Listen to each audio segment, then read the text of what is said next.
નમસ્કાર, આપ જોઈ રહ્યા છો ન્યૂઝ 18 ગુજરાતીને હું છું લુબના ખાન। ખેલૈયાઓ અને આયોજકો માટે ચિંતાજનક સમાચાર। હવામાન નિષ્ણાંત અંબાલાલ પટેલની મોટી આગાહી। કાલથી નવરાત્રી સાથે મેઘરાજાનું પણ આગમન થશે। નવરાત્રીમાં મેઘરાજા બોલાવશે રમઝટ। આવતીકાલથી હવામાનમાં પલટો આવશે। 22 થી 25 સપ્ટેમ્બરમાં વરસાદની શક્યતા છે।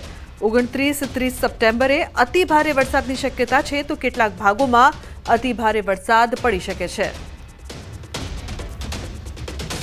નવરાત્રી અંગે જોવા જઈએ તો પણ હવામાનમાં પલટો આવશે અને નવરાત્રીની શરૂઆતમાં વરસાદ થવાની શક્યતા છે કોઈ ભાગમાં, પરંતુ તારીખ 25મી સપ્ટેમ્બરે પણ હવામાનમાં પલટો આવશે અને તારીખ 29 થી 3 સપ્ટેમ્બરમાં રાજ્યના ઘણા ભાગોમાં ભારે વરસાદ થવાની શક્યતા છે।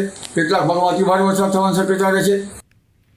ગુજરાત પર વરસાદી સિસ્ટમનો ખતરો। બંગાળની ખાડીમાં સક્રિય સિસ્ટમ। વરસાદી સિસ્ટમ ગુજરાતના વાતાવરણમાં અસર કરશે। કેટલાક ભાગોમાં ભારે વરસાદ પડી શકે છે। બંગાળ ઉપસાગરની સિસ્ટમ અને અરબ સાગરનો ભેજ, અરબ સાગરની સિસ્ટમ રાજ્યના ઘણા ભાગોમાં ભારે વરસાદ, કોઈ ભાગમાં અતિ ભારે વરસાદ લઈને આવી રહ્યું હોય તેમ જણાય છે। દક્ષિણ ગુજરાતમાં મોટો ખતરો મંડરાઈ રહ્યો છે। દક્ષિણ ગુજરાતમાં ભારે વરસાદની આગાહી છે। સુરતના ભાગોમાં આફતનો વરસાદ પડી શકે છે। 29 સપ્ટેમ્બરથી 3 ઓક્ટોબર સુધી ગાજવીજ સાથે વરસાદની શક્યતા રહેશે। દરિયાકાંઠાના વિસ્તારમાં ભારે વરસાદ પડી શકે છે।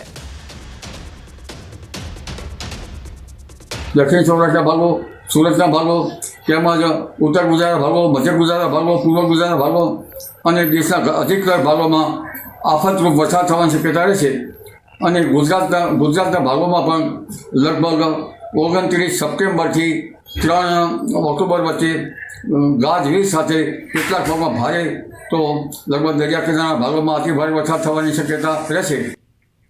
તો ખેલૈયાઓ માટે ચિંતાના સમાચાર। રાજ્યમાં હજુ 2 દિવસ થંડરસ્ટોર્મની આગાહી છે। 30 થી 40 કિલોમીટરની ઝડપે ફૂંકાઈ શકે છે પવન। ગાજવીજ, તેજ પવન સાથે થઈ શકે છે વરસાદ। ઉત્તર ગુજરાતના ભાગોમાં વરસાદ થઈ શકે છે। અમદાવાદમાં આજે પણ મધ્યમ વરસાદની આગાહી છે।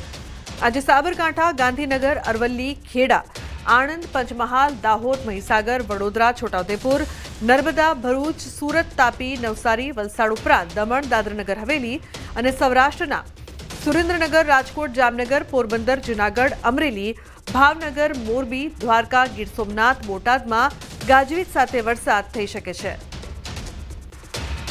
थंडरस्टॉर्म की वार्निंग जिसमें आने वाले 3 दिनों के लिए थंडरस्टॉर्म की वार्निंग है, जिसमें विंड की स्पीड 30 से 40 किलोमीटर पर आवर के आसपास रहने का पूर्वानुमान है।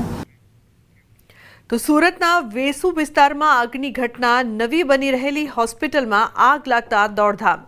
આગ લાગતા ફાયર વિભાગને જાણ કરવામાં આવી। આગ લાગતા 4 યુવતી જીવ બચાવવા ટેરેસ પર દોડી ગઈ, જ્યાં ઘટના સ્થળે પહોંચેલી ફાયરની ટીમે હાઇડ્રોલિક પ્લેટફોર્મની મદદથી રેસ્ક્યુ કરવામાં આવી। આગ લાગતા ટેરેસ પર ચડી ગઈ હતી। ફાયર વિભાગના હાઇડ્રો પ્લેટફોર્મની મદદથી 4 યુવતીને રેસ્ક્યુ કરવામાં આવી। 5 પુરુષનું પણ રેસ્ક્યુ કરવામાં આવ્યું છે। તો સુરતમાં આગની આ ઘટના સામે આવી। એક તરફ આગ લાગી, ફાયરની ટીમ પહોંચી, દ્રશ્યોમાં આપ જોઈ શકો છો। તો બીજી તરફ કઈ રીતે રેસ્ક્યુ કરવામાં આવ્યું છે તે દ્રશ્યો પણ જુઓ। આગ લાગતા લોકો છે તે ટેરેસ પર ચડી ગયા હતા, જેમનું રેસ્ક્યુ કરવામાં આવ્યું। તો સુરતના વેસુ વિસ્તારમાં આગની આ સમગ્ર ઘટના બની છે। આગ લાગતા 4 યુવતી જીવ બચાવવા ટેરેસ પર દોડી હતી।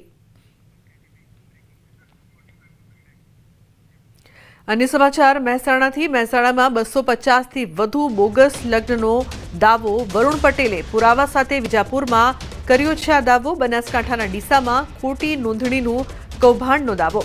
તો સમોવના ગામમાં કૌભાંડનો પર્દાફાશ કર્યાનો પણ દાવો કરવામાં આવી રહ્યો છે।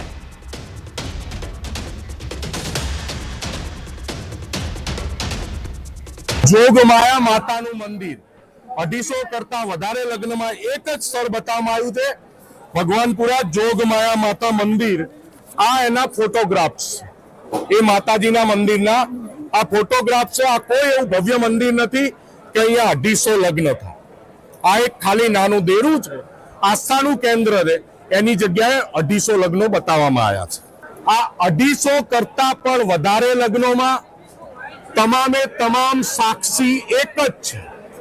250 કરતા વધારે લગ્નના તમામ સાક્ષી કોમન છે। બનાસકાંઠાના દિયોદરના સણાદર ગામમાં પ્રેમ લગ્નના વિરોધમાં સર્વ સમાજના આગેવાનોએ રેલી કાઢી હતી. પ્રેમ લગ્ન નોંધણીમાં માતા પિતાની સહી ફરજિયાત કરવા અને મૈત્રી કરાર રદ કરવાની માંગ સાથે હાથમાં બેનરો સાથે સૂત્રોચ્ચાર કર્યા હતા. મામલતદારને આવેદનપત્ર આપીને રજૂઆત કરાઈ હતી.